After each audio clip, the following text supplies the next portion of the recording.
नमस्कार दोस्तों, स्वागत है हमारे चैनल बॉटनी विद शुभम पे। मैं हूं शुभम राज।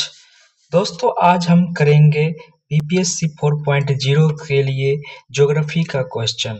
जीके जीएस में ज्योग्राफी के लगभग अगर पहले के सिलेबस के हिसाब से देखें तो 8 से 10 क्वेश्चन सभी वर्ग में आते हैं। सो ये सभी वर्ग के लिए बहुत ही इम्पोर्टेंट होने वाला है क्लास 1 से लेकर 12 तक के, क्योंकि सभी में ज्योग्राफी पूछा जाता है। तो जीके जीएस सेक्शन में आज हम स्पेशली ज्योग्राफी का क्लास करेंगे और इसमें स्पेशली हम लॉन्गिट्यूड और लैटिट्यूड के संबंधित क्वेश्चन को देखेंगे और ये 7 से 8 मिनट में कंप्लीट करेंगे। और इस क्लास को कंप्लीट करने के बाद फिर इसका नेक्स्ट पार्ट भी आएगा, उससे इससे आगे बढ़ने अगला टॉपिक करेंगे।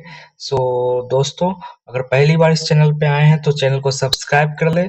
अगर वीडियो पसंद आए तो हमारे चैनल को लाइक करें और कमेंट करें और अपने दोस्तों के साथ शेयर करें। चलिए दोस्तों, शुरू करते हैं क्वेश्चन नंबर 1 से। पहला क्वेश्चन है, भूमध्य रेखा यूकेटर का अक्षांश मान क्या है? What is the latitude value of Eucrater? 90 degree, 45 degree, 0 degree या 180 डिग्री? इसका कौन सा हो जाएगा? तो भूमध्य रेखा पर जो अक्षांश का मान होता है वो 0 डिग्री होता है, तो इसका सी सही हो जाएगा दोस्तों। ये पृथ्वी को उत्तरी और दक्षिणी गोलार्ध में बांटता है। ये इक्वेटर जो होता है ये आपको उत्तरी और दक्षिणी गोलार्ध में बांटता है 0 डिग्री पे।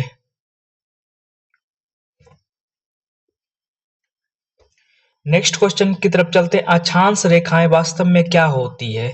What are the latitude lines actually?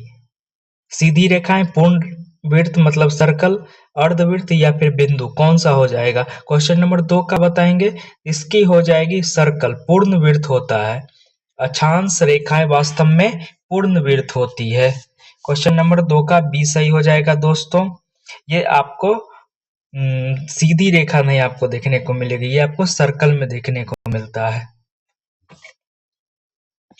आपको इस तरह से देखने को मिलेगा। ये इक्वेटर हो गया और ये लाइन हो गया। ऊपर जाते जाते ये कमता जाएगा और एक समय में ये बिंदु जैसा हो जाएगा, लगभग न के बराबर हो जाता है। ये नीचे भी इस तरह से जाएगा और यहाँ पे आते आते बिंदु जैसा हो जाएगा और खत्म ही लगभग हो जाता है। चलिए नेक्स्ट क्वेश्चन की तरफ चलते हैं। क्वेश्चन नंबर 3, भूमध्य रेखा 0 डिग्री को किस नाम से जाना जाता है? Equator 0 degree is also known as prime meridian, the great circle, tropic of cancer, arctic circle? कौन सा हो जाएगा? तो 3 का आपको क्या देखने को मिलता है? आपको द ग्रेट सर्कल इसका नाम है, भूमध्य रेखा 0 डिग्री का। इसका बी हो जाएगा। चलिए नेक्स्ट क्वेश्चन की तरफ चलते हैं। ध्रुव पोल्स की ओर जाने पर अक्षांश रेखाएं की लंबाई कैसे बदलती है? How does the length of latitude lines change toward the pole? तो ध्रुवों की ओर जाने पर अक्षांश रेखाएं की लंबाई कैसे बदलती है, मतलब पोल की तरफ बोल रहा है ये, जाने पर इसकी लंबाई कैसे मतलब बदलती है ये पूछ रहा है। घटेगी या बढ़ेगी या समान रहेगी या पहले बढ़ेगी फिर घटेगी? तो कौन सा हो जाएगा दोस्तों? अभी ही मैंने बताया था कि जैसे जैसे ये ऊपर जाती है घटते जाती है और एक समय ऐसा आता है कि बिंदु जैसा हो जाता है, लगभग खत्म हो जाती है। तो ये इसमें क्या आंसर हो जाएगा? ये घटती है। 4 का बी आपको देखने को मिलेगा। ध्रुवों की ओर जाने पर अक्षांश रेखाओं की लंबाई घट जाती है। नेक्स्ट क्वेश्चन है, दो अक्षांशों के बीच की दूरी आमतौर पर कैसी होती है? The distance between two latitude is usually? कैसा हो जाएगा? 5 का बताइएगा दोस्तों। बहुत ही भिन्न हो जाएगा, लगभग समान सेम होगा या शून्य होगा या फिर अनियमित हो जाएगा। दो अक्षांशों के बीच की दूरी पूछ रहा है आमतौर पर कैसी होती है। तो अक्षांश में आपको दो अक्षांशों के बीच की जो दूरी देखने को मिलेगी वो लगभग आपको समान मिलेगी। समान नहीं, लगभग समान आपको देखने को मिलती है। इसका बी सही हो जाएगा।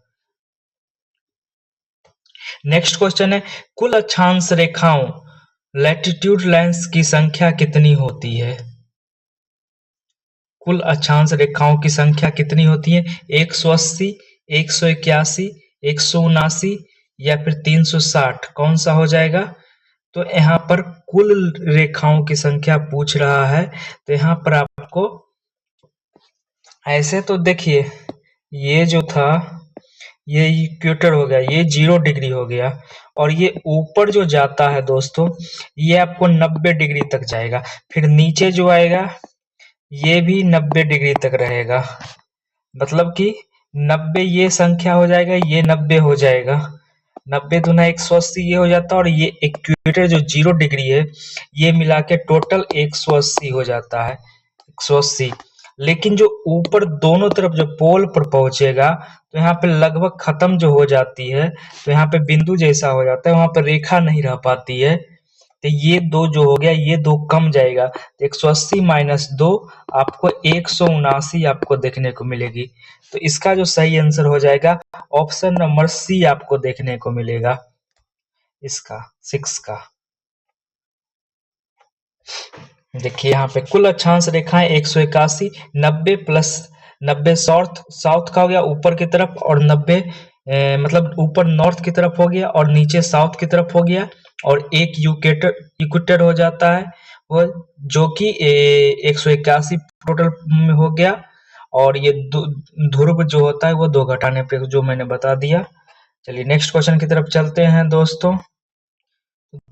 नेक्स्ट क्वेश्चन जो हो गया आपको क्वेश्चन नंबर 7, यहाँ पे आपको क्या हो गया, सभी देशांतर रेखाएं लॉन्गिट्यूड्स की लंबाई कैसी होती है? What is the length of the longitude lines? अलग अलग होगी या समान होगी या घटेगी बढ़ेगी या फिर शून्य होगी, घटती बढ़ती या फिर शून्य देखने को मिलेगी?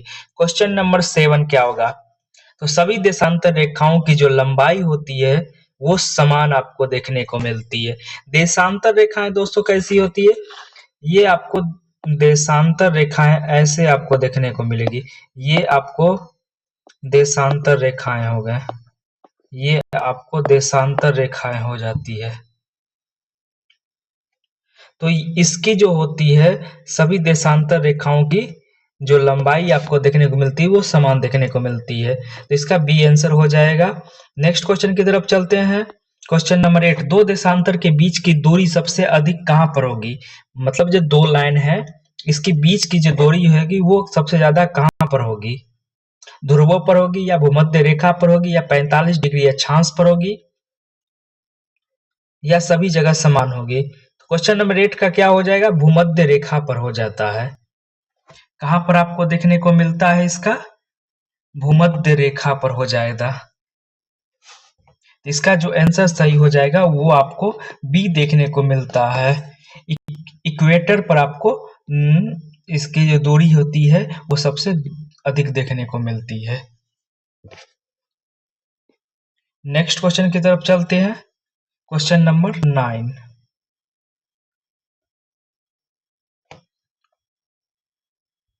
और ध्रुव पर यहाँ इक्वेटर पर तो आपको सबसे ज्यादा देखने को मिलेगी, लेकिन सबसे कम कहाँ आपको देखने को मिलेगी? वो आपको पोल पर देखने को मिलती है न्यूनतम।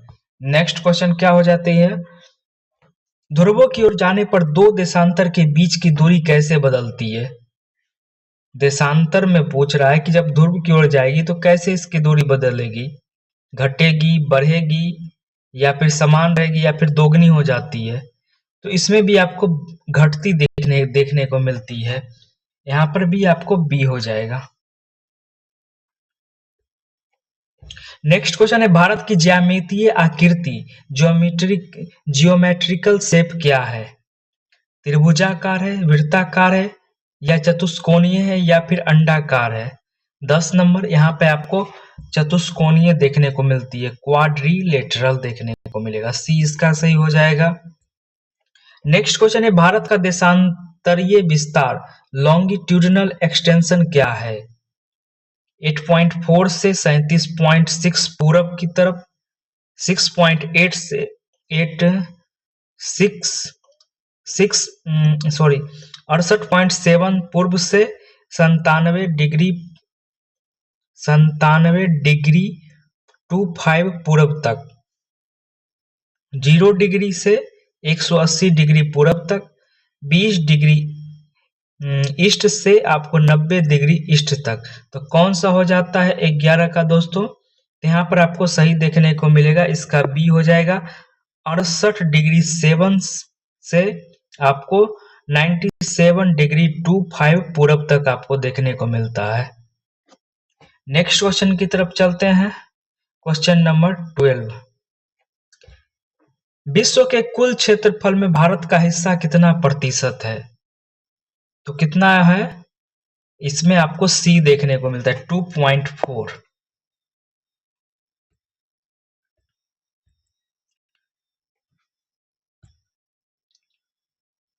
और भारत का जो क्षेत्रफल कितना हो गया?